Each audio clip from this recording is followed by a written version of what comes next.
सर्वांना जय भीम.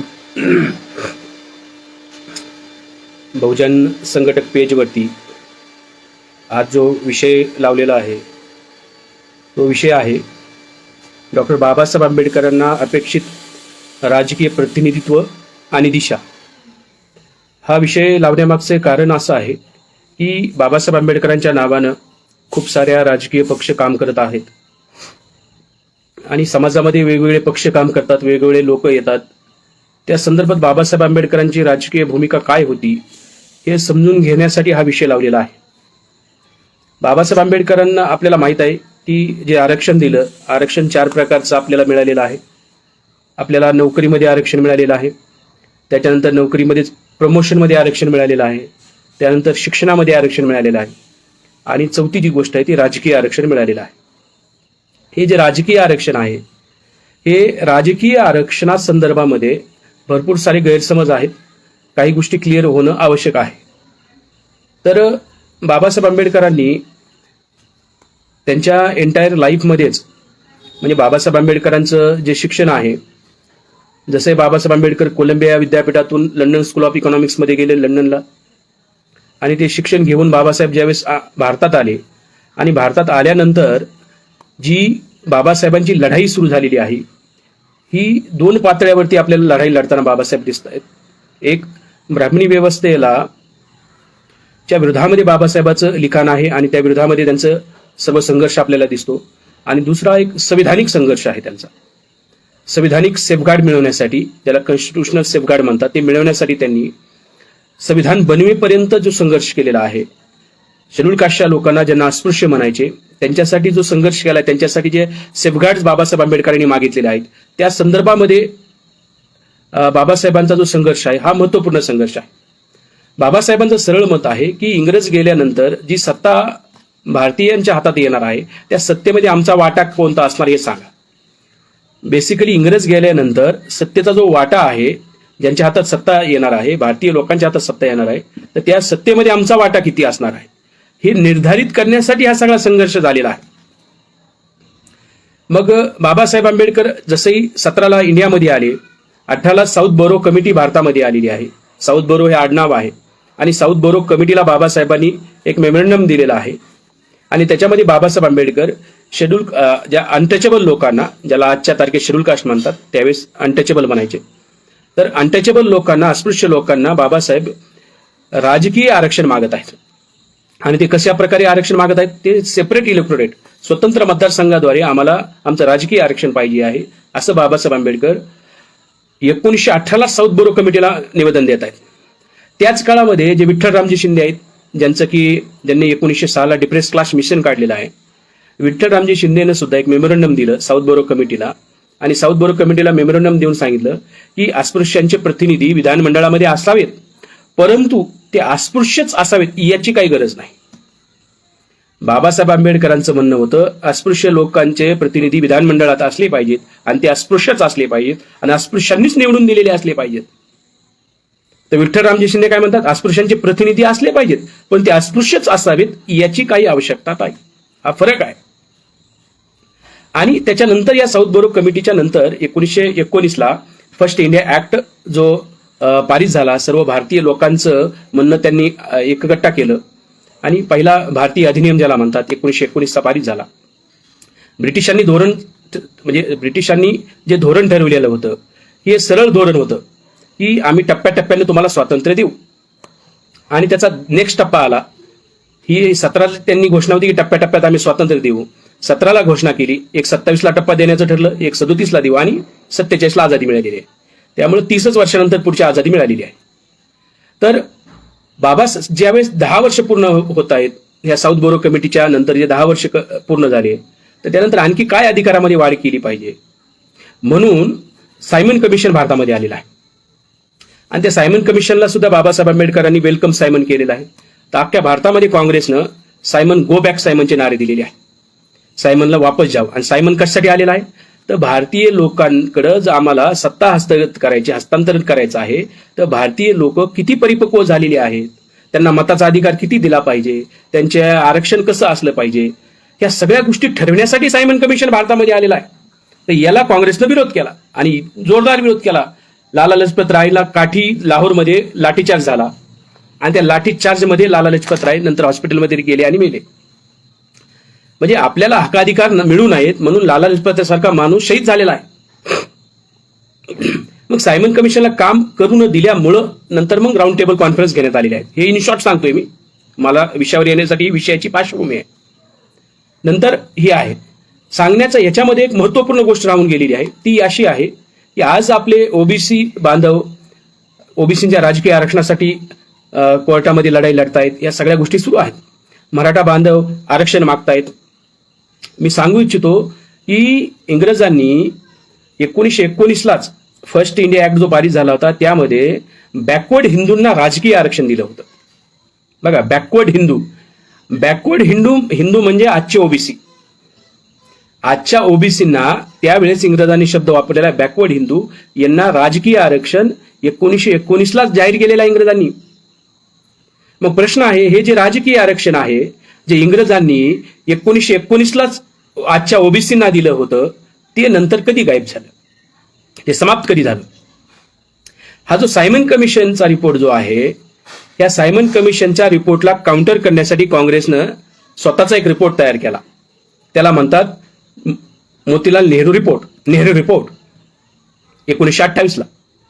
आणि ह्या नेहरू रिपोर्टनं जे बॅकवर्ड हिंदूंना जे आरक्षण होतं ते समाप्त केलं.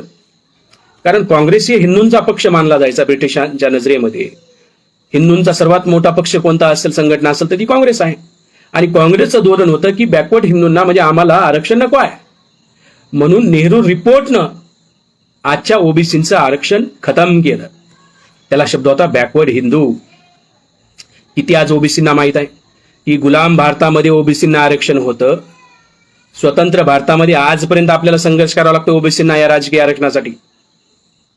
जे इंग्रजांनी दिलं होतं आरक्षण ते काँग्रेसनं खतम केलं 1928ला. याचा जर तुम्हाला रेफरन्स पाहिजे असेल तर तुम्ही BC कांबळेंनी जे बाबासाहेब आंबेडकरांची बायोग्राफी 24 खंडात लिहिलेली आहे त्याच्यामध्ये हा तुम्हाला रेफरन्स मिळून जाईल.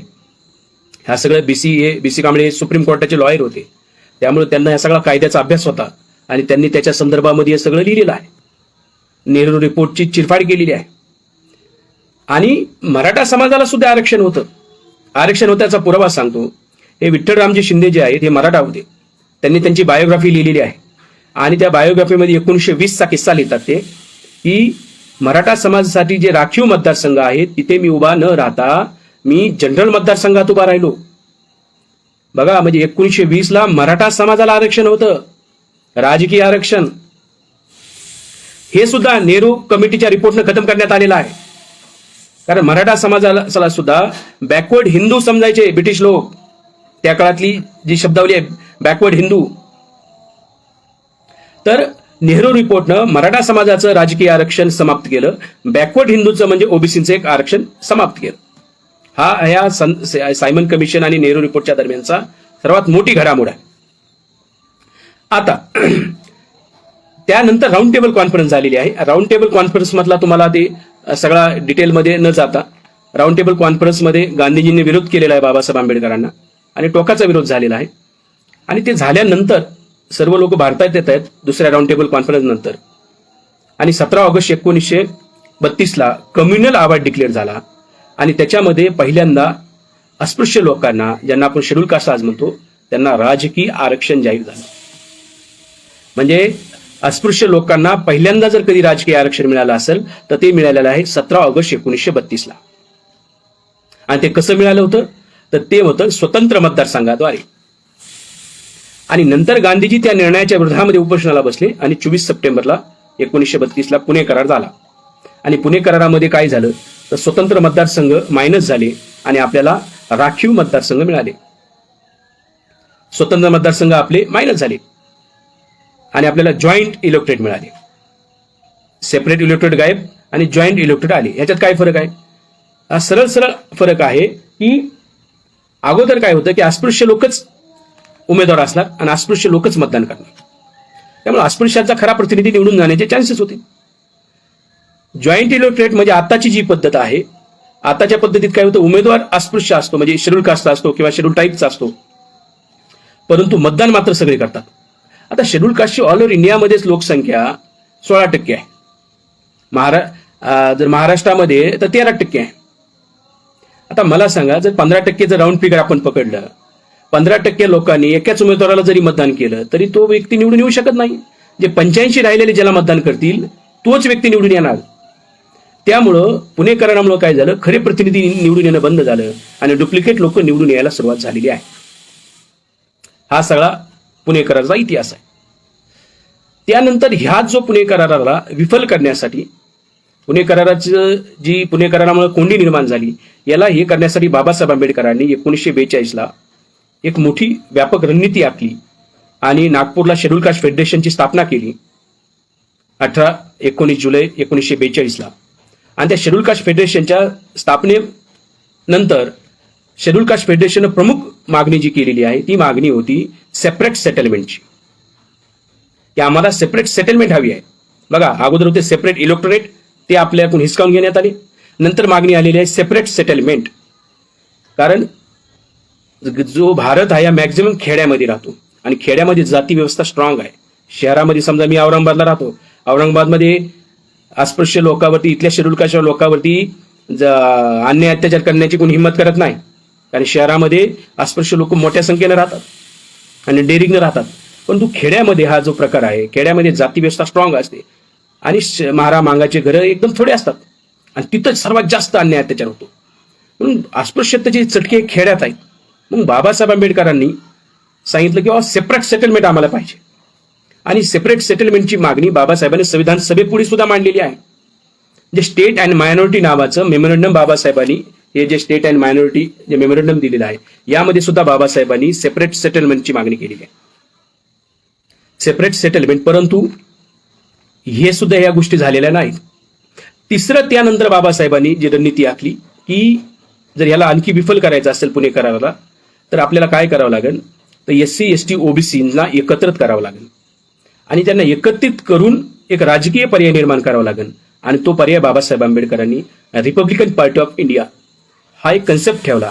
आणि हा कन्सेप्ट यासाठी होता, रिपब्लिकन पार्टी ऑफ इंडिया, त्याच्या जो ओपन लेटर बाबासाहेबांनी प्रकाशित केलं होतं, जे ओपन लेटर अवेलेबल आहे आज बाबासाहेबांच्या रायटिंग अँड स्पीचेसमध्ये, त्यामध्ये बाबासाहेब सरळ सरळ म्हणतात की हा पक्ष सर्व बॅकवर्ड लोकांचा पक्ष राहील. म्हणजे शेड्यूल कास्टच्या जीवावर आपण निवडून येऊ शकत नाही, त्यासाठी आपल्या समदुःखी जे काही लोक आहेत त्यांना आपल्याला सोबत घ्यावं लागेल. आणि त्यांना सोबत घेताना त्यांच्यासोबत बेटी व्यवहार आणि रोटी व्यवहाराची अट घालू नका, हे बाबासाहेब आंबेडकर सांगतायत. त्यांच्यासोबत ही अट घालू नका, हे महत्वपूर्ण गोष्ट बाबासाहेब आंबेडकर बोलतायत. तर हा सुद्धा बाबासाहेब आंबेडकरांचा प्रयोग होता एक राजकीय प्लॅटफॉर्मवर या SC ST OBCना एकत्रित करण्याचा. आणि त्यासाठी त्यांनी एक नवीन कन्सेप्ट मांडला होता, तो होता रिपब्लिकन पार्टी ऑफ इंडिया.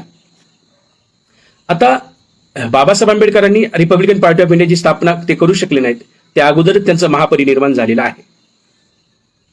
ही सगळी जर परिस्थिती बघितली तर ह्या सगळ्या परिस्थितीच्या पार्श्वभूमीवर बाबासाहेब आंबेडकरांना जे अपेक्षित जे काम होतं, जे अपेक्षित आपले प्रतिनिधी विधानमंडळामध्ये गेले पाहिजे, संसदेमध्ये गेले पाहिजेत, परंतु सध्याची जी राजकीय व्यवस्था आहे त्याच्यामध्ये अशा प्रकारचे प्रतिनिधी, जे लढाकू प्रतिनिधी आहेत, ते जाऊ शकत नाहीत. म्हणून बाबासाहेब आंबेडकरांनी नंतरच्या काळामध्ये ह्या भूमिकेला आणखी एक बदल केलेला आहे आणि तो बदल फार महत्वपूर्ण आहे. तो बदल असा आहे की बाबासाहेब आंबेडकरांनी 1955ला औरंगाबादमध्ये असताना एक पुस्तक प्रकाशित केलं. त्या पुस्तकाचं नाव आहे भाषावार प्रांतरचनेवरील विचार. 23 डिसेंबर 1955ला औरंगाबादच्या नागसेन परिसरातून पुस्तक प्रकाशित केलं. आणि या पुस्तकामध्ये बाबासाहेब आंबेडकरांनी महत्वपूर्ण गोष्ट सांगितली की हे जी सेपरेट इलेक्टोरेट आहेत किंवा जॉईंट इलेक्टोरेट आहेत, याची आता आपण चर्चा बंद केली पाहिजे. याची चर्चा आता आपण बंद केली पाहिजे आणि कम्युनिटी वोटिंग सिस्टम आणि प्लुरल मेंबर कॉन्स्टिट्युएन्सीची चर्चा सुरू केली पाहिजे. बघा, जॉईंट इलेक्टोरेट किंवा सेपरेट इलेक्टोरेटची चर्चा बंद केली पाहिजे, म्हणजे पुणे करारची चर्चा बंद केली पाहिजे आणि नवीन चर्चा सुरू केली पाहिजे, ती आहे कम्युनिटिव्ह वोटिंग सिस्टम आणि प्लुरल मेंबर कॉन्स्टिट्युएन्सी, म्हणजे बहुपर्यायी म्हणजे प्लुरल बहु मेंबर सदस्य आणि मतदारसंघ. तर एक समजा फॉर एक्झाम्पल औरंगाबाद मतदारसंघ आहे, औरंगाबाद लोकसभा, तर ह्या औरंगाबाद लोकसभेमधून 3 खासदार निवडून जाणार. ज्याला नंबर 1चं वोट आहे तोही खासदार असणार, ज्याला नंबर 2चं वोट मिळाले तोही खासदार असणार, ज्याला नंबर 3चं वोट मिळाले तोही खासदार राहणार. 3 खासदार जाणार. बाबासाहेबांना वाटत होतं की आपण शेड्यूल कास्ट लोक आणि बॅकवर्डांचा जो पक्ष आहे, किती जरी परिस्थिती जरी बघितली तर आपण जास्तीत जास्त चान्सेस की 2 नंबरला राहायचे. त्यामुळे जर पहिल्या नंबरचा जर खासदार फॉर एक्झाम्पल पहिल्या नंबरच्याला सध्याच्या पद्धतीमध्ये 1,00,000 वोटिंग पडलं आणि दुसरा जो आहे त्याला 99,000 वोटिंग पडलं. आता 99,000 याच्या मागे लोक आहेत ना. बाबासाहेबांचं म्हणणं होतं ज्याला 1,00,000 वोटिंग पडलंय त्यालाही खासदार करा, ज्याला 99,000 वोटिंग पडलंय त्यालाही खासदार करा, जो 2 नंबरला राहिलेला आहे. कदाचित 3 नंबरला 80,000 वोट आहेत, ते 80,000 वाल्याला खासदार करा. प्लुरल मेंबर कॉन्स्टिट्युएन्सी आणि एका माणसाला त्या तिन्ही लोकांना 3 मताचा अधिकार ठेवा. कम्युनिटिव्ह वोटिंग सिस्टम. बाबासाहेब आंबेडकर म्हणतात याची आता आपण जोरदार चर्चा केली पाहिजे, ही मागणी लावून धरली पाहिजे. पण खेदानं ही गोष्ट आहे की आंबेडकरी चळवळीमध्ये या संदर्भामध्ये जास्त चर्चा होताना दिसत नाही. पुणेकरांची चर्चा होते, पुणेकरांचा धिक्कार होतो, कुणी पुणेकरांचं समर्थन करतंय याची चर्चा होते. पण बाबासाहेबांनी ज्याची चर्चा करा म्हटले त्याची चर्चा होताना दिसत नाही. ज्याची चर्चा करू नका म्हटले त्याची मात्र चर्चा होते. ज्याची चर्चा करू नका म्हटले तुम्ही त्याची चर्चा करतात, मला काही प्रॉब्लेम नाही. परंतु ज्याची चर्चा करा म्हटले त्याची चर्चा करायला पाहिजे ना. जे बाबासाहेब आंबेडकरांचे रायटिंग अँड स्पीचेस 21 खंड आहेत, त्या 21 खंडाचा जर अभ्यास केला आणि त्याच्यामध्ये हे जे स्टेट अँड मायनॉरिटी आहे किंवा जे 55 भाषावर प्रांत रचनेवरील विचार आहे याचा जर कलेक्टिव्ह अभ्यास केला तर एक गोष्ट लक्षात येते की बाबासाहेब आंबेडकरांना आपल्या समाजासाठी जवळपास 70 संविधानिक सेफगार्ड आवश्यक होते. म्हणजे बाबासाहेबांनी संविधानिक सेफगार्डसाठी संघर्ष केलेला आहे आणि त्याची संख्या आहे 70. हे स्टेट अँड मायनॉरिटीमध्ये ते बहुसंख्य सेफगार्ड त्यांनी टाकलेले आहेत. हे एक मेमोरंडम आहे जे संविधान सभेला दिलेलं आहे. हे बाबासाहेबांचं पर्सनल संविधान आहे. म्हणजे बाबासाहेबांना अपेक्षित असणारं संविधानामध्ये काय असावं हे या पुस्तकामध्ये आहे. जे भारताचं संविधान बनलं त्या संविधानामध्ये या 70 बाबीपैकी फक्त 7 बाबीचा समावेश झालेला आहे. 63 ज्या बाबी आहेत, जे 63 सेफगार्ड्स आहेत ते संविधानात आलेले नाहीत. फक्त 7च च्या गोष्टी संविधानात आलेल्या आहेत. मग एवढ्या कमी जर गोष्टी संविधानात आलेल्या आहेत, ज्या राहिलेल्या ज्या 63 गोष्टी आहेत, ज्या 63 संविधानातल्या सेफगार्ड्स आहेत त्याच्या संदर्भात संघर्ष व्हायला पाहिजे होता. आपल्याला एक उदाहरण माहित आहे, सर्वांनाच उदाहरण माहित आहे की नानकचंद रत्तूंनी तो किस्सा लिहिलेला आहे की बाबासाहेब आंबेडकर रडत असतात. तो एकदा दरवाजातून बघतो आणि एकदा धाडस करून बाबासाहेबांना विचारतो तुम्ही रडता का. तर बाबासाहेब सांगतात, गंभीर होऊन सांगतात की मी हा जो रथ हा इथपर्यंत आणलेला आहे, जर तुमच्याच्यानं पुढी जर घेऊन जाणं शक्य नसेल तर नका घेऊन जाऊ, पण तो रथ कमीत कमी वापस जाऊ देऊ नका. लहानपणी आम्हाला वाटायचं रथ म्हणजे असा काहीतरी रथ असावा तो, आणि बाबासाहेबांनी रथ आणून ठेवलेला आहे. तो रथ म्हणजे काय आहे, जर ह्या ज्या 70 संविधानिक सेफगार्ड्स आहेत त्याच्यातले बाबासाहेबांनी 7 मिळवलेले आहेत संविधानामध्ये, आणि जे राहिलेले आहेत त्याच्यासाठी संघर्ष करणे. रथ इथपर्यंत 7 पर्यंत आलेला आहे. तुमच्याच्याने पुढे जर घेऊन जाणं नसेल, 8वा सेफगार्ड, 9वा सेफगार्ड, 10वा सेफगार्ड जर मिळवणं शक्य नसेल तर नका मिळवू, काय हरकत नाही. परंतु कमीत कमी हे जे 7 संविधानिक अधिकार आपल्याला संविधानात आलेले आहेत हे तरी टिकवा, हे बाबासाहेबाला म्हणायचं आहे. आज काय परिस्थिती आहे, 1950 पासून आज या 72 वर्षामध्ये बाबासाहेब आंबेडकरांनी जे संविधानिक सेफगार्ड आपल्याला दिलेली होती त्याची काय अवस्था आहे. हे सर्व समाप्त करण्याच्या दिशेने आहे. सर्व आपल्याला मताचा अधिकार मिळाला, प्रौढ मताचा अधिकार ईव्हीएम न खतम करून टाकला. आपल्याला नोकरीतलं आरक्षण दिलं, गव्हर्नमेंटनं प्रायव्हेटायझेशन करून टाकलं, सगळं सरकारी कंपन्याच ठेवल्या नाहीत. आपल्याला शिक्षणामधले आरक्षण केलं, शिक्षणाचं बाजारीकरण केलं, शिक्षणाचं खाजगीकरण करून टाकलं यांनी. आपल्याला प्रमोशनमध्ये आरक्षण मिळालं. सुप्रीम कोर्ट बार याच्यावर स्टे आणतं प्रमोशनच्या मुद्द्यावरती. आपल्याला राजकीय आरक्षण मिळालं. जे बाबासाहेब आंबेडकर म्हणत होते सध्याचे जे राजकीय आरक्षण आहे हे 10 वर्षांतर बंद केलं पाहिजे. म्हणजे 1950ला संविधान लागू झालं, 60लाही बंद व्हायला पाहिजे होतं. 60ला परत त्याला 10 वर्षाची मुदत मिळाली, 70 झालं, 70ला परत 10 वर्षाची मुदत मिळाली, 80 झालं, असं करत करत आता त्याला 2030ची मुदतवाढ मिळालेली आहे. दर 10 वर्षांतर आरक्षण वाढतं आणि फ्रंट पेजला न्यूज येऊन जाते आणखी SC/STचं आरक्षण 10 वर्षासाठी वाढलं. लोकांना गैरसमज होतो की आरक्षण फक्त 10 वर्षासाठीच आहे. अरे ते राजकीय आरक्षण आहे. शिक्षणातलं आरक्षण, नोकरीतल्या आरक्षणात कोणतीही सीमा नाही, कोणताही टाइम लिमिट नाही. जोपर्यंत जाती व्यवस्था आहे, जोपर्यंत गैरबरोबरी आहे, तोपर्यंत ते आरक्षण टिकणार आहे. परंतु राजकीय आरक्षण कोणीच मागत नाही. कधी तुम्ही बघितला कधी शेड्यूल कास्टच्या लोकांचा मोर्चा, आदिवासींचा मोर्चा, की हे आम्हाला राजकीय आरक्षण आमचं परत 10 वर्षांनी वाढवा म्हणून? कधीही कुणी मोर्चा काढत नाही. परंतु हे आरक्षण वाढतं. दर 10 वर्षांतर हे आरक्षण वाढवतात. कुणीही मोर्चा न काढता हे आरक्षण वाढवलं जाते. तर बाबासाहेब आंबेडकरांना हे अपेक्षित नाही, हे बंद करून टाका म्हणलेले आहेत बाबासाहेब.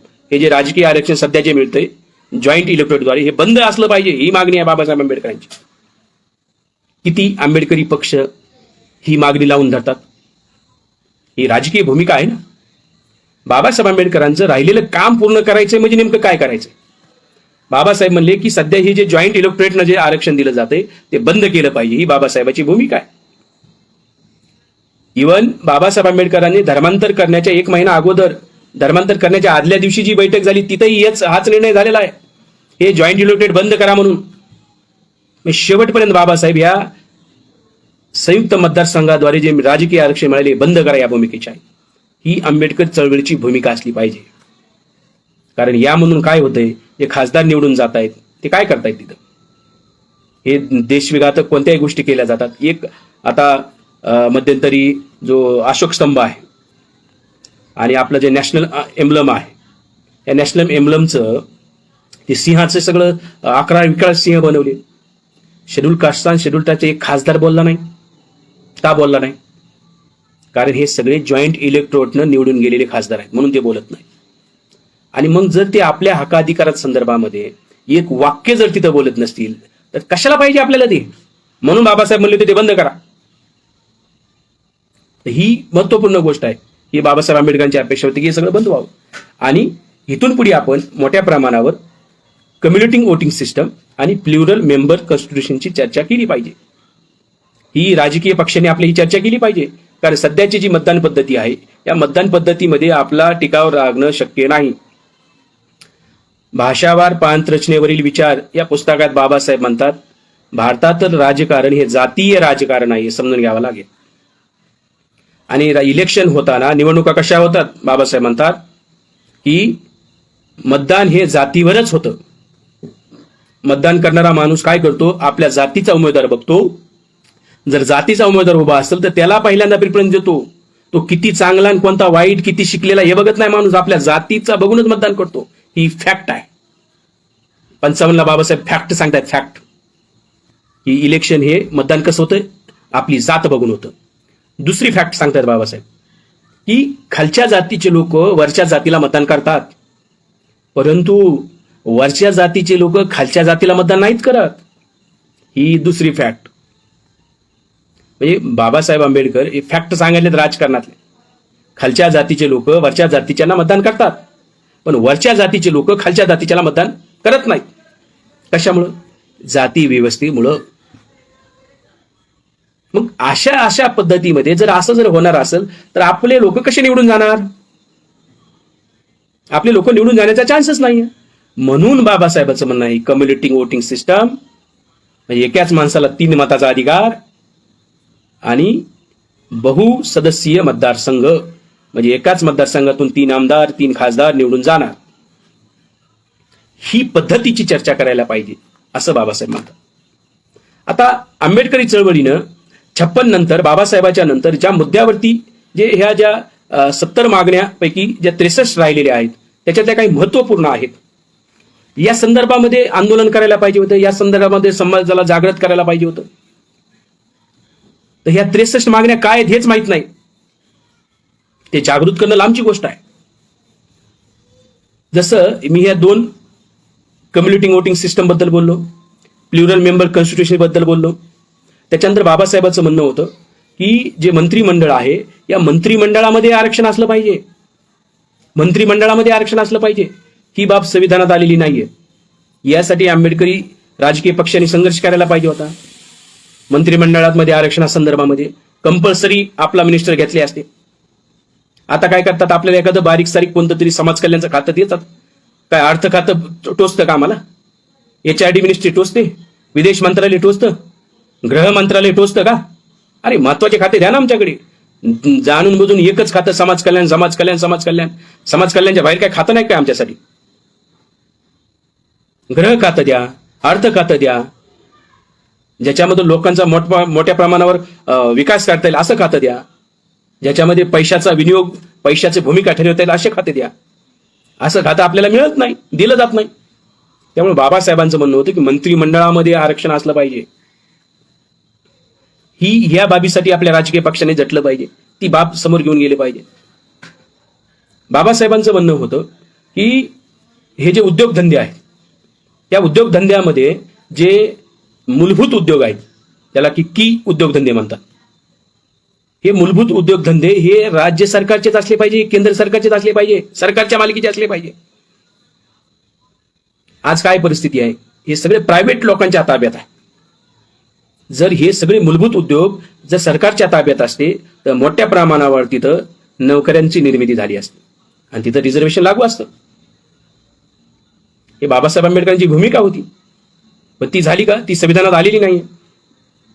नंतर जे बेसिक उद्योगधंदे आहेत, जसं कोळशाचा जो उद्योग आहे, पेट्रोलियमचा उद्योग आहे, फर्टिलायझरचा उद्योग आहे, हे बेसिक उद्योगधंदे मानले जातात. सिमेंटचा उद्योग आहे. तर ह्या बेसिक जे उद्योगधंदे आहेत हे सुद्धा सरकारच्याच मालकीचे असले पाहिजेत. हे बाबासाहेबांची भूमिका होती. हे बेसिक उद्योगधंदे सुद्धा आज सरकारच्या मालकीचे राहिलेले नाही, हे सगळे प्रायव्हेट केलेले आहे. यासाठी आंबेडकर चळवळीने संघर्ष करायला पाहिजे होता 56 नंतर. तिसरं, बाबासाहेबांचं म्हणणं होतं की जे इन्शुरन्स सेक्टर आहे, हे इन्शुरन्स सेक्टर हे गव्हर्नमेंटचंच असलं पाहिजे. आज किती इन्शुरन्स कंपन्या आहेत, HDFC इन्शुरन्स, ICICI इन्शुरन्स, फलाना इन्शुरन्स, बिस्ताना इन्शुरन्स, LICचं ते सगळं प्रायव्हेटायझेशन करणं सुरू आहे. इन्शुरन्स सरकारचंच असलं पाहिजे, बाबासाहेबांची भूमिका होती. ती सुद्धा अंमलात सध्या हे नाहीये. त्यानंतर बाबासाहेबांचं म्हणणं होतं स्टेट अँड मायनॉरिटीमध्ये की शेतीचं राष्ट्रीयकरण करा आणि सामूहिक शेती केली पाहिजे, ही भूमिका होती 1948ला बाबासाहेबांची. 55 मध्ये बाबासाहेबांनी या भूमिकेत थोडा बदल केला. बाबासाहेबांचं म्हणणं होतं की भारतातली जी सगळी शेती आहे ही सगळं एकदा राष्ट्रीयकरण करून टाका, म्हणजे शेती कुणाच्याच मालकीची नसली पाहिजे, सगळी शेती सरकारची शेती, आणि नंतर त्या शेतीला रिडिस्ट्रीब्यूट करा, पुनर्वाटप करा, त्या जमिनीचं पुनर्वाटप करा. समजा 100 लोक आहेत तर 100 एकर आहे, प्रत्येकाला 1 एकर आली पाहिजे, ही भूमिका आहे बाबासाहेबांची. तसं जर झालं असतं तर एकही भूमीहीन लोक राहिला नसता भारतामध्ये, प्रत्येकाला शेती मिळाली असती. शेती कुणी कमवलेली नाही. जे लोक सांगतात ही जमीन हजारो वर्षापासून अशीच आहे, लाखो करोडो वर्षापासून जमीन आहे. तर ह्या जमिनीच्या संदर्भामध्ये जर राष्ट्रीयकरण झालं असतं तर ह्या सगळ्या बाकीच्या प्रत्येक शेड्यूल कास्ट आज जे भूमिहीन लोक आहेत, कारण काय आहे, गाव खेड्यामध्ये उत्पन्नाचं साधन नाही. बाबासाहेब आंबेडकर बेसिकली अर्थशास्त्रज्ञ होते, अर्थतज्ञ होते. त्यांची PhD अर्थशास्त्रात आहे, त्यांची MSc अर्थशास्त्रात आहे, त्यांचं DSc अर्थशास्त्रात आहे. त्यामुळे अर्थशास्त्रीय दृष्टिकोनातून बाबासाहेब बघतायत या गोष्टीची. ही सर्वच लोकांना जर शेती मिळाली आणि स्पेशली अस्पृश्य बांधवांना, आपल्याला खेड्यामध्ये शेती नाही, उत्पन्नाचे साधन नाही, मग कसं जगणार? तर ह्या गोष्टीसाठी बाबासाहेबांचं म्हणणं होतं की नॅशनलायझेशन, ऍग्रिकल्चरचं नॅशनलायझेशन करा, शेतीचं राष्ट्रीयकरण करा आणि मग त्याच्यानंतर ती पुनर्वाटप करा. ही महत्वपूर्ण गोष्टी शेतीच्या रिलेटेड बाबासाहेब बोलतात. त्यानंतर हे जे वेगवेगळे आयोग आहेत, MPSCचा आयोग असतो, UPSC जे आहे, याच्या जिथं महत्वपूर्ण पोस्ट सिलेक्शन होतं, त्या सिलेक्टिंग कमिटीमध्ये, निवड कमिटीमध्ये आमचा कमीत कमी एक सदस्य असला पाहिजे. म्हणजे UPSC वर एक असला पाहिजे, MPSC वर कमीत कमी एक असला पाहिजे त्या इंटरव्ह्यू घेणाऱ्या कमिटीमध्ये. आज किती असतात? UPSCची परिस्थिती आहे. UPSCचं तुम्ही जर बघितलं असाल, शेड्यूल कास्टच्या आणि शेड्यूल ट्राईबच्या पोरांना 23व्या वर्षी 24व्या वर्षी IAS करतच नाहीत. ते जनरल तुम्ही बघा, जे SC STचे पोरं आहेत ते 30 नंतर जे एज रिलॅक्सेशन जे दिलेलं आहे SC STला, त्याच्यानंतर IAS होतात 31व्या वर्षी, 32व्या वर्षी, 33व्या वर्षी. आणि बामणाचे पोरं 21व्या वर्षी, 22व्या वर्षी, 23व्या वर्षी. आपले पोरं 10 वर्षे लेट. का? कारण नंतर जे प्रमोशन आहे ते प्रमोशन घेऊन जो तो 22व्या वर्षी बामणाचा पोरगा IAS झाला, तर तो रिटायरमेंट पर्यंत तो सचिवालयात असतो सचिव म्हणून. आणि आपला पोरगा 32 वर्ष आहे झाल्यानंतर तो सचिवालयात पोहोचतच नाही, तो जॉईंट सचिवालयात जातच नाही, तो इकडेच राहतो जिल्हा परिषद सीईओ, कलेक्टर ऑफिस आणि कमिशनर ऑफिस. जिथं जे महत्वपूर्ण निर्णय होतात त्या सचिवालयामध्ये तिथं आपला माणूसच जात नाही. कारण त्याला लेट घेतलं जातं युपीएससी मध्ये. का घेतलं जातं? कारण त्या पॅनल कमिटीवर आपले लोक नाहीयेत. हे पॅनल कमिटीवर आपले लोक असते तर हे सगळं झालं नसतं. ह्या संदर्भामध्ये ही चळवळीची भूमिका असायला पाहिजे होती, तर ती नाहीये. तर ह्या अशा ज्या बेसिक भरपूर साऱ्या ज्या गोष्टी आहेत या संदर्भामध्ये चर्चा व्हायला पाहिजे. जे शेड्यूल कास्टसाठी राज्याचं असेल किंवा केंद्राचं सरकार असेल, शेड्यूल कास्टसाठी शेड्यूल टाईपसाठी बजेट संख्येनुसार अलोकेट झालं पाहिजे. आपली शेड्यूल कास्टच्या लोकांची जर संख्या 16% आहे तर 16% बजेट केंद्र सरकार राखीव ठेवतं का आपल्या विकासासाठी? बाबासाहेबांची स्टेट अँड मायनॉरिटीमध्ये ही गोष्ट मागणी होती. हे संविधानिक सेफगार्ड होता आपला, तो आला नाही संविधानामध्ये. यासाठी संघर्ष करायची गरज होती. आपल्या एज्युकेशनसाठी बजेट असलं पाहिजे, सेपरेट बजेट आहे का आपल्या एज्युकेशनसाठी बजेट? तर ह्या सगळ्या बाबींसाठी नंतरच्या आंबेडकरी चळवळीने संघर्ष करायला पाहिजे, जो होताना दिसत नाही. आपल्याला संघर्ष कसा सांगितला जातो? एक, अन्याय अत्याचार झाला की तिथं जा, अन्याय अत्याचार जिथं होतो तिथं गेलं पाहिजे, त्याच्यात काही नो डाऊट आहे. पण तेवढं करणं म्हणजे आंबेडकरी चळवळ नाहीये. तर ह्या 63 बाबीपैकी ती एक बाब आहे, ती केलीच पाहिजे. बाकीच्या बाबीवरती लक्ष दिलं पाहिजे. त्यानंतर आपल्याला सांगितलं की आता युपीमध्ये तर बीएसपीचं सरकारही आलं आणि भरपूर सारे राजकीय पक्ष आपल्याला सांगतात की जा आणि तुमच्या घराच्या भिंतीवर लिहून ठेवा तुम्हाला देशाची शासनकर्ती जमात बनवायचा आहे. आणि जमात म्हणजे काय? बीएसपीचं गव्हर्नमेंट. समजा बहिणजी मुख्यमंत्री झाल्या, काय बहिणजी मुख्यमंत्री झाल्यामुळे चमार जातीचे लोक शासनकर्ती जमात झाले का? सत्ता येणं एक वेगळी गोष्ट आहे, रुलिंग क्लास बनणं ही वेगळी गोष्ट आहे. या देशामध्ये ब्राह्मण रुलिंग क्लास आहे, चांभार युपीमध्ये रुलिंग क्लास नाही. नाही तर आता त्यांना त्या 250 रुपये फी नाही दिली म्हणून एका विद्यार्थ्याला नसतं मारलं चांभाराच्या. ही बेकार परिस्थिती आहे. रुलिंग क्लास हा ब्राह्मण आहे. रुलिंग क्लास म्हणजे काय? जेवढ्या माऱ्याच्या जागा आहेत, बाबासाहेब आंबेडकर म्हणजे माऱ्याच्या जागा काबीज करा, जिथून मारा करता येतो. म्हणजे एक किल्ला असतो आणि किल्ल्यावरून ज्यावेळेस किल्ल्यावर शत्रू सैन्य हमला करतं तर अशी एक जागा असते जिथून दुश्मनावर मारा करता येतो, त्याला म्हणतात माऱ्याची जागा. अशी जागा जिथून दुश्मनावर मारा करता येईल, मोक्याची जागा. तर ह्या जागा मिळवल्या पाहिजेत. आयबी इंटेलिजन्स ब्युरो आहे, इथं आरक्षण नाहीये, इथं सगळा ब्राह्मणाचा कब्जा आहे. सीबीआय मध्ये आरक्षण नाही, सीबीआय मध्ये ब्राह्मणाचा कब्जा आहे. ज्युडिशरी जे न्यायपालिका आहे, सुप्रीम कोर्ट असेल, हायकोर्ट असेल, डिस्ट्रिक्ट कोर्ट, इथं आरक्षण नाहीये. सुप्रीम कोर्टात सगळा ब्राह्मणाचा कब्जा आहे. न्यायपालिकामध्ये, मिलिटरीमध्ये आरक्षण नाहीये, मोठ्या पोस्टला काही नाही आरक्षण, नेव्हीमध्ये नाही, एअरफोर्समध्ये नाहीये. तर ह्या ज्या सगळ्या महत्वपूर्ण ज्या बाबी आहेत तिथं आरक्षणच नाहीये. आणि हिथं सगळीकडे बघा रुलिंग क्लास म्हणजे काय? रुलिंग क्लास आता ब्राह्मण जो आहे रुलिंग क्लास, त्याचा आयबीवर कब्जा, सीबीआयवर कब्जा, ईडीवर कब्जा, न्यायपालिकेवर कब्जा, पार्लमेंटवर कब्जा, एअरफोर्सवर कब्जा, सगळ्या मिलिटरीवरती कब्जा, उद्योगधंद्यावर कब्जा, क्रिकेटवर कब्जा, प्रत्येक खेळावरती कब्जा. सगळ्या गोष्टीमध्ये असणं म्हणजे रुलिंग क्लास. आम्हाला काय सांगतात राजकीय पक्ष? जा आणि तुमच्या घराच्या भिंतीवर लिहून ठेवा तुम्हाला या देशाची शासनकर्ती जमात बनायचं आहे, म्हणजे सरकार बनवायचं आहे. आम्हाला काय का सांगितलं जातं असं? कारण असं म्हणता येत नाही ना की मला मुख्यमंत्री करा, मला प्रधानमंत्री करा, असं म्हणता येत नाही. म्हणून म्हणायचं बाबासाहेबांनी असं सांगितलेलं. अरे बाबासाहेबांनी शासनकर्ती जमात म्हणजे सगळ्या माऱ्याच्या जागा काबीज करा आहे. जज बनायचा अर्थ आहे, आयबी जॉईन करा अर्थ आहे, मिलिटरी जॉईन करा अर्थ आहे, स्वतःचे न्यूज चॅनल काढा अर्थ आहे, प्रत्येक खेळामध्ये उतरा, उद्योग धंद्यात उतरा, पोलीसमध्ये उतरा, IAS बना, IPS बना, आमदार बना, खासदार बना, मंत्री बना. प्रत्येक माऱ्याच्या जागी जाणं म्हणजे रुलिंग क्लास बनणं आहे. शासनकर्ती जमात बनण्याच्या दिशेने जाणं म्हणजे ती आहे. नाही फक्त उगा आमदार म्हणून खासदार म्हणून झालो लगेच शासनकर्ती जमात, असं नाही आहे. ही राजकीय पक्षांनी सुद्धा आपल्याला अर्धवट माहिती दिलेली आहे. तर या सर्व बाबींची नव्यानं चर्चा व्हायला पाहिजे. आणि जे बाबासाहेब आंबेडकरांनी संविधानिक सेफगार्ड्स आपल्याला सांगितलेले आहेत, जे संविधानात 7च आलेले आहेत, ज्या 63 बाबी आहेत त्याच्यातल्या काही आता काळानुरूप काही हे झालेले असतील, पण ज्या महत्वपूर्ण 20-25 ज्या बाबी आहेत ज्याची आंबेडकर चळवळीमध्ये चर्चा व्हायला पाहिजे आणि आपल्या राजकीय पक्षांनी ते मुद्दे अजेंड्यावर घेतले पाहिजेत. अजेंड्यावरच नाही तर मी म्हणेन की जाहीरनाम्यात घेतले पाहिजेत. जर आंबेडकरी कोणता पक्ष मतदान मागायला आला आणि त्याला विचारा तुम्ही, हे स्टेट अँड मायनॉरिटी मधले आणि बाबासाहेब आंबेडकरांनी ज्या गोष्टी सांगितल्या होत्या, ज्या राहिलेले सेफगार्ड्स आहेत, ते तुमचं सरकार आल्यावर तुम्ही मिळवून देणार आहात का? तुमच्या ते जाहीरनाम्यात आहेत का? जर तुमच्या जाहीरनाम्यात असतील तर आम्ही तुम्हाला मतदान करू, आणि जर तुमच्या जाहीरनाम्यात नसतील तर आम्ही मतदान करणार नाही. कारण आंबेडकरी चळवळ पुढे घेऊन जाणं म्हणजे राहिलेले हे 63 सेफगार्ड मिळवणं, पुढे घेऊन जाणं म्हणजे राहिलेले हा सेफगार्ड मिळवणं, दुसरं काही नाहीये. नाहीतर आपल्याला चुकीच्या लोकांनी काय केलेलं आहे की एकच म्हणजे जे हत्ती आहे, मग बघा एक उदाहरण सांगितलं तर आंधळे लोक ज्यावेळेस हत्तीला पकडतात, कुणाला शेपूट मिळतं, कुणाला पाय मिळतो, कुणाला सोंड मिळते, आणि प्रत्येक जण आपापल्या पद्धतीनं विश्लेषण करत राहतो. मग प्रत्येक जणाला कुणाला धम्म मिळालाय ते म्हणतो बाबासाहेब आंबेडकर म्हणजे फक्त धम्मच आहे, कुणाला सोंड मिळाली ते म्हणतो बाबासाहेब आंबेडकर फक्त राजकीयच, मतदान करायचं आणि फक्त सरकार बनवायचं. काही जणांना वाटलं नाही फक्त अधिकारीच बनायचंय. फक्त एवढं नाहीये, हे सगळं मिळवणं म्हणजे आहे बाबासाहेब आंबेडकरांचा विचार. प्रत्येक माऱ्याची जागा, मोक्याची जागा मिळवणं म्हणजे बाबासाहेब आंबेडकरचा विचार. त्यामुळं सर्व क्षेत्रामध्ये आपण गेलं पाहिजे. आंबेडकरवादी लोकांनी सर्व क्षेत्र पादांकृत केले पाहिजे.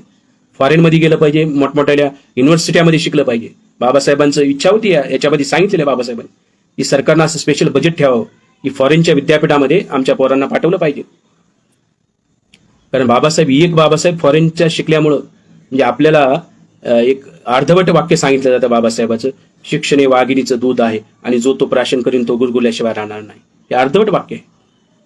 बाबासाहेबांचं म्हणणं तसं नाहीये. इंग्रजी शिक्षण हे वाघिणीचं दूध आहे आणि जो तो प्राशन करील तो गुरगुरल्याशिवाय राहणार नाही. आणि इंग्रजी शिक्षण हे खऱ्या अर्थानं हे फॉरेनचं एज्युकेशन आहे असं म्हणणं आहे बाबासाहेबांचं.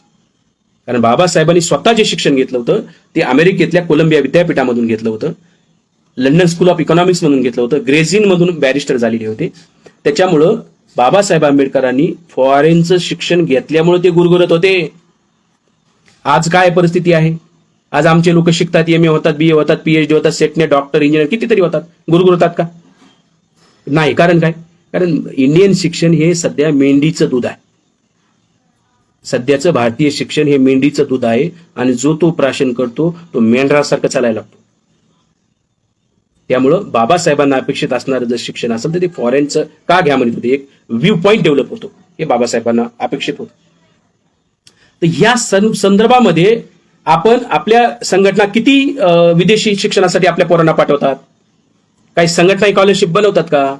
घेतात का काही जिम्मेदारी? का फक्त अधिवेशन घेण्यानं सगळं होणार आहे का? मोर्चे काढण्याने, निदर्शने काढण्यानेच होणार आहे का? या राहिलेल्या बाबीवर बी चर्चा व्हायला पाहिजे आणि त्या बाबी घेऊन पुढे गेलं पाहिजे असं माझं मत आहे. तर मला जे बोलायचं होतं इन शॉर्ट हे एवढेच एक सार आहे. मी 1 मिनिटात सार सांगतो आणि थांबतो. बाबासाहेब आंबेडकरांचे जे 21 खंड आहेत त्या 21 खंडामधून जवळपास बाबासाहेबांना एक 70 सेफगार्ड्स पाहिजे होते समाजासाठी. त्याच्यातले मॅक्झिमम स्टेट अँड मायनॉरिटीमध्ये आहेत आणि काही बाकी खंडात आहेत. आणि याच्यापैकी संविधानामध्ये फक्त 7 मागण्या आलेल्या आहेत आणि ज्या राहिलेल्या ज्या 63 मागण्या आहेत या 63 मागण्यांसाठी आपण संघर्ष केला पाहिजे. या 63 संविधानिक सेफगार्डसाठी आपण संघर्ष केला पाहिजे आणि त्या मिळवल्या पाहिजेत. काय होतंय, चळवळीतले आपले लोक आजची जी परिस्थिती जर बघितली, जसं न्यू इकॉनॉमिक पॉलिसी आली 1991ला, तर आंबेडकरी पक्षाने काय केलं? विरोध केला. LPGला विरोध केला, ग्लोबलायझेशनला विरोध केला, प्रायव्हेटायझेशनला विरोध केला. बरं ठीक आहे, विरोध केला. विरोधाचं कारण काय की प्रायव्हेटायझेशन झाल्यामुळे आरक्षण संपेल. आज तेच पक्ष, त्याच संघटना 2022 मध्ये म्हणतात की प्रायव्हेट सेक्टरमध्ये आरक्षण द्या. आता प्रायव्हेट सेक्टरमध्ये आरक्षण द्या म्हणणं म्हणजे प्रायव्हेटायझेशन करा ही मान्यता देण्यासारखं आहे. मग जर तुम्हाला हेच म्हणायचं होतं तर हे तुम्ही 30 वर्षापूर्वी म्हणायचं ना, 1991लाच. LPG आणा, आमचं काय प्रॉब्लेम नाही, पण आम्हाला त्याच्यामध्ये वाटा द्या, आम्हाला तिथं आरक्षण द्या. आपले नेते जे एवढे गधे आहेत, सॉरी हा शब्द वापरतोय, परंतु आपल्या नेत्यांनी त्या काळातल्या 91ला जे लीडर्स लोक होते त्यांनी हा विचार करायला पाहिजे होता. तेच लोक आज 30 वर्षानंतर म्हणतात, तेच नेते, की आम्हाला प्रायव्हेट सेक्टरमध्ये आरक्षण द्या. मग 91ला तुम्ही मागायचं ना. 30 वर्ष समाजाची एनर्जी वाया घालवली. 30 वर्षांतर तेच म्हणायचं असेल तर आता बघा, बाबासाहेब आंबेडकरांनी ज्यावेळेस संविधान बनत होतं, बाबासाहेबांची भूमिका काय होती? बाबासाहेबांची भूमिका ही होती बाबासाहेब म्हणतात माझी ही भूमिका नाही, नेसल तर जरीचीच नेसल, नाही तर उघडी राहील, अशी भूमिका नाही. समाजासाठी जेवढे अधिकार मिळवता येतील तेवढे मिळवा आणि राहिलेल्या अधिकारासाठी नंतर संघर्ष सुरू करा. 70 सेफगार्ड पैकी 7 बाबासाहेबांनी मिळवले आणि नंतर बाकीच्यांसाठी संघर्ष चालूच ठेवला. ही आहे आंबेडकरवाद, ही आहे रणनीती. आमच्या नेत्यांनी काय केलं 91ला? LPGला विरोध. मी म्हणतो की 91ला डायरेक्ट असं म्हणायला पाहिजे होतं, सरकारसमोर वाट ठेवायला पाहिजे होती की आम्ही या तुमच्या पॉलिसीचं समर्थन करू, परंतु त्याच्यामध्ये शेड्यूल कास्ट, शेड्यूल ट्राईबचा वाटा काय असेल सांगा, आमचं आरक्षण काय असेल सांगा. जर आरक्षण तुम्ही आम्हाला त्याच्यात देत असाल तर आम्ही समर्थन करू, असं बोलायला पाहिजे, असं मला वाटतं. कारण आता 30 वर्षांतर आरक्षणाची मागणी करायला होत ना, मग त्याच वेळेस करायला पाहिजे होती. आता नवीन एज्युकेशन पॉलिसी आलेली आहे, त्या एज्युकेशन पॉलिसीला कम्युनिस्टांच्या नादी लागून आपले बी लोक विरोध करायला लागले. मी ती एज्युकेशन पॉलिसी वाचली. मग या 91ला जसं आपण केलं, LPGला विरोध केला, जर आता आपण जर न्यू एज्युकेशन पॉलिसीला जर विरोध केला तर आता काय होईल माहिती आहे? 15-20 वर्षानंतर आताचे नेते काय म्हणतील नंतर, आता हे न्यू एज्युकेशन पॉलिसीमुळे काय होणार आहे? कॅम्ब्रिजचं विद्यापीठ भारतात येणार, ऑक्सफर्ड विद्यापीठ भारतात येणार, जगातले जे भारी भारी 100 विद्यापीठ आहेत ते त्यांच्या ब्रँचेस खोलणार आहेत इंडियामध्ये. म्हणजे दुनियामधले भारी भारी विद्यापीठ भारतामध्ये येणार. आपण त्याला विरोध करणार कम्युनिस्टांच्या नादी लागून.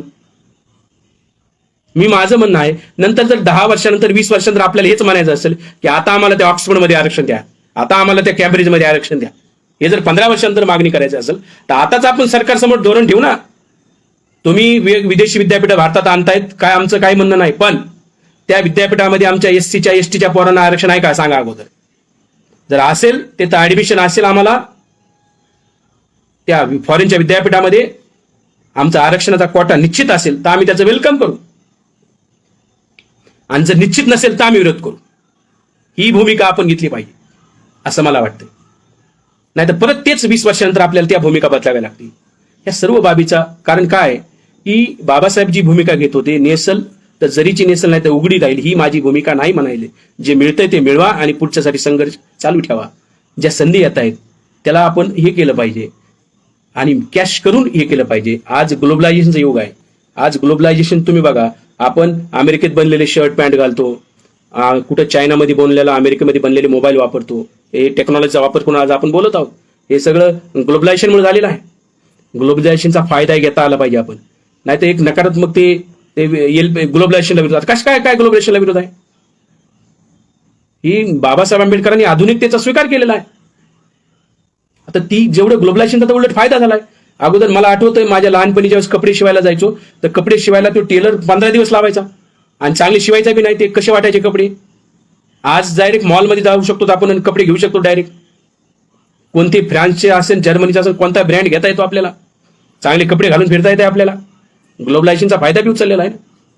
ह्या गोष्टी केल्या पाहिजेत आणि भविष्याची वाटचाल जी आर्टिफिशियल इंटेलिजन्स आहे याच्यामध्ये आपल्या पोरांना आपण आता टाकलं पाहिजे.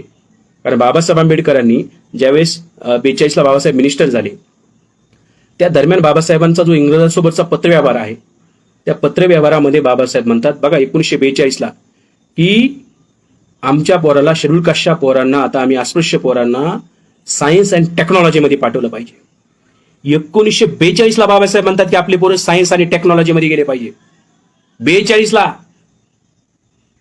सायन्स अँड टेक्नॉलॉजीमध्ये ऍडमिशन घेतलं पाहिजे. 42च्या बाबासाहेबांची मागणी आहे. आता आपण पोरं आर्टिफिशियल इंटेलिजन्समध्ये पाठवली पाहिजेत. हा येणारा काळ याचा आहे. कारण फेसबुकचा 7 लाईक तुम्ही करा, 7च लाईक कोणत्याही पोस्टला करा.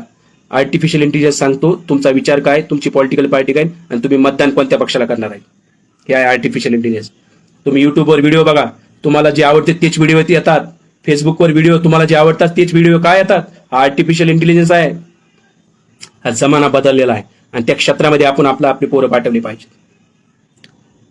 तर एवढंच सांगतो आणि थांबतो. मला बहुजन संघटकचे राहुल सर दादांनी बोलण्याची संधी दिली त्याबद्दल त्यांचे आभार. धन्यवाद. जय भीम, जय भारत.